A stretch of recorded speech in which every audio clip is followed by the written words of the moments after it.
ಮಂಗಳೂರಿನಲ್ಲಿ ತಂದೆಯೊಬ್ಬರು ತಮ್ಮ ಮಗುವಿನೊಂದಿಗೆ ಆತ್ಮಹತ್ಯೆಗೆ ಯತ್ನಿಸಿದ್ದು, ಪೊಲೀಸರ ಸಮಯ ಪ್ರಜ್ಞೆಯಿಂದಾಗಿ 2 ಅಮೂಲ್ಯ ಜೀವಗಳು ಪವಾಡ ಸದೃಶವಾಗಿ ಉಳಿದಿವೆ. ಪೊಲೀಸರ ಸಮಯೋಚಿತ ಕಾರ್ಯಾಚರಣೆಯಿಂದ ತಂದೆ ಮತ್ತು ಮಗಳಿಬ್ಬರು ಅಪಾಯದಿಂದ ಪಾರಾಗಿದ್ದಾರೆ. ಕಾವೂರು ಠಾಣಾ ವ್ಯಾಪ್ತಿಯ ಅಂಬಿಕಾನಗರ ನಿವಾಸಿ 35 ವರ್ಷದ ರಾಜೇಶ್ ಮಂಗಳವಾರ ಸಂಜೆ ಪಣಂಬೂರು ಬೀಚ್ಗೆ ತೆರಳಿದ್ರು.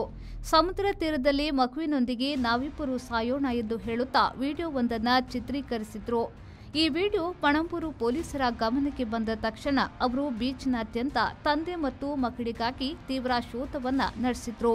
ಆದರೆ ಅಲ್ಲಿ ಅವರು ಪತ್ತೆಯಾಗದ ಕಾರಣ ಪೊಲೀಸರು ರಾಜೇಶ್ ಅವರ ಮನೆಯ ವಿಳಾಸವನ್ನ ಪತ್ತೆ ಹಚ್ಚಿ ಅದರತ್ತ ಧಾವಿಸಿದ್ರು.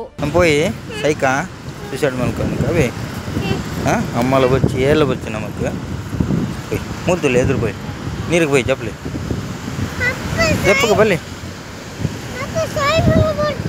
పోయి పోయి పోయి నమ్మ పోయి అర్జన్లో పోయి నప్పేಗೆ ಅಡ್ಡೆ ನೆಮ್ಮದಿ ಖುಷಿ ಪಾಡು ತಣ್ಣೆ ನಟಿಗೆ ಐತಿನ ಪೋರು ಬಲ್ಲಿ ಎದುರು ಬಲ್ಲಿ ಇಂಚು ಬಲ್ಲಿ ಎದುರು ನೀರಿಗೆ ಚಪ್ಪಲಿ. ಪೊಲೀಸರು ರಾಜೇಶ್ ಅವರ ಮನೆಗೆ ತಲುಪಿದಾಗ ಅವರು ತಮ್ಮ ಮಗುವಿನೊಂದಿಗೆ ಆತ್ಮಹತ್ಯೆಗೆ ಯತ್ನಿಸುತ್ತಿದ್ರು. ನೇಣು ಹಾಕಿಕೊಳ್ಳಲು ಸಿದ್ಧವಾಗುತ್ತಿದ್ದ ಕ್ಷಣದಲ್ಲಿ ಪೊಲೀಸ್ ಸಿಬ್ಬಂದಿ ತಕ್ಷಣ ಕಾರ್ಯಪ್ರವೃತ್ತರಾಗಿ ಬಾಗಿಲನ್ನ ಒಡೆದು ಒಳನುಗ್ಗಿದ್ರು. ರಾಜೇಶ್ ಮತ್ತು ಅವರ ಪುತ್ರಿಯನ್ನ ಯಶಸ್ವಿಯಾಗಿ ರಕ್ಷಿಸಲಾಯಿತು. ಬಳಿಕ ಇಬ್ಬರನ್ನ ಕಾವೂರು ಠಾಣೆಗೆ ಕರೆದೊಯ್ಯಲಾಯಿತು. ಅಲ್ಲಿ ಪೊಲೀಸರು ರಾಜೇಶ್ಗೆ ಸೂಕ್ತ ಸಮಾಧಾನವನ್ನ ಪಡಿಸಿ ತಿಳುವಳಿಕೆ ನೀಡಿ ಮನೆಗೆ ಕಳುಹಿಸಿದ್ದಾರೆ. ಈ ಘಟನೆಗೆ ಸಂಬಂಧಿಸಿದಂತೆ ಯಾವುದೇ ಪ್ರಕರಣ ದಾಖಲಾಗಿಲ್ಲ.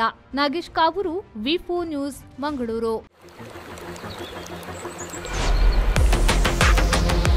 ಖುಷಿಯ ನಡುವೆ ಈ ಒತ್ತಡದ ಜೀವನ ದಣಿವು ಆಯಾಸದಿಂದ ಬಳಲುವಂತೆ ಮಾಡುತ್ತೆ. ಆಯಾಸ ಆಗ್ತಾ ಇದೆಯಾ, ಬಾಯಾರಿಕೆ ಆಗ್ತಾ ಇದೆಯಾ, ಈ ಎಲ್ಲದಕ್ಕೂ ಹೇಳಿ ಗುಡ್ ಬೈ. ಯಾಕಂದ್ರೆ ಇದೀಗ ಇಡೀ ದಿನ ಬಾಯಾರಿಕೆಯಿಂದ ರಿಫ್ರೆಶ್ ಆಗಲು ಬಬಲ್ಸ್ ಕುಡೀರಿ. ಬಬಲ್ಸ್ ಕುಡೀರಿ, ಫ್ರೆಶ್ ಆಗಿರಿ. Bubbles, a splash of happiness.